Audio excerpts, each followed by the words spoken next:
Here in the city of Compton, growing up here, everybody's family. Raheem and Quincy were born in the ghetto, was brothers for life.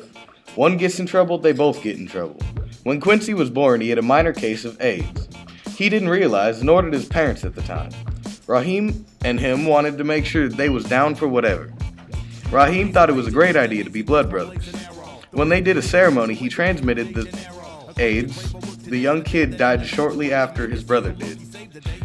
Blood brothers, one of two individuals who vow mutual fidelity and a trust by ceremony involving the mingling of each other's blood. On the corner of a corner store. What's up, bro? What's happening, blood? Man, we fixing to ride down to my mom's house. What you finna do? Hey, for real? Clearly not. Alright then. Hey, meet me at my house at 3:15. Why, what's happening? Nothing, man. Just kicking back. Alright, I'll be there in a minute. 318. What's up, Rube? Hey, blood. Since we ain't been homies since day one, how about we make it official, man? What you mean? Well, I was kicking it with my pops, and we mentioned that since we've been friends for the longest, that we should become blood brothers. Oh, alright, whichever that is. I guess that's cool with me. As they go through the process of being blood brothers, the virus that contains AIDS has been transmitted into the other male. A few years has passed, and the brother Quincy died of a premature death while at a family gathering. The doctor explains how Quincy got sick. So, how did he get sick? When a pathogen enters your body, Wait, what's a pathogen?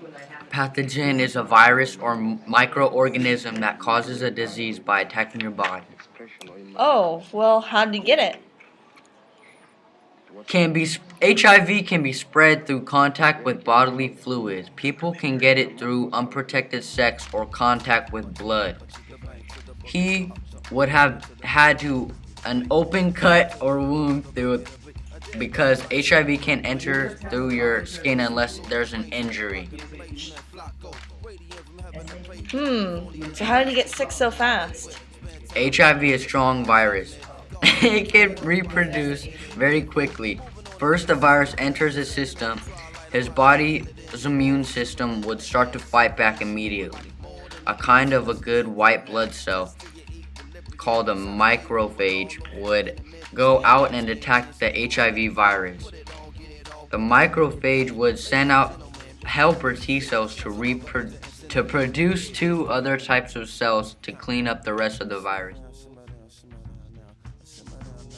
Helper T cell is like a leader that sends out cytotoxic T cells that destroy the body cells and are already infected by the virus. Then the helper T cells also sends out B cells. The B cells make out two types of cells. The first, called plasma cell, releases antibodies which attack pathogens. Then the second one's memory cells patrol the body and look for the pathogens. These two types of cells assist in the immune system by leading the macrophages known to attack the pathogen. Well, if his body was doing all that to stop it, how did he still get sick? That's a good question. I don't know, but the problem in the HIV that infects and kills helper T cells, HIV actually enters the helper T cell and uses its energy to copy itself over and over. When the cell gets full, it bursts, and all the HIV cells go into the body. They all go and infect a new helper T cell and start the process again, copying it more. T cells to even handle getting a cold. This is called an immune deficiency. One of your immune system can't fight off any pathogens. Your body gets full-blown AIDS. AIDS is a disease that results from HIV infection. It usually takes about 10 years to develop unless you have another disease already. Then it could be less than 10 years. So what could we have done? Nothing really.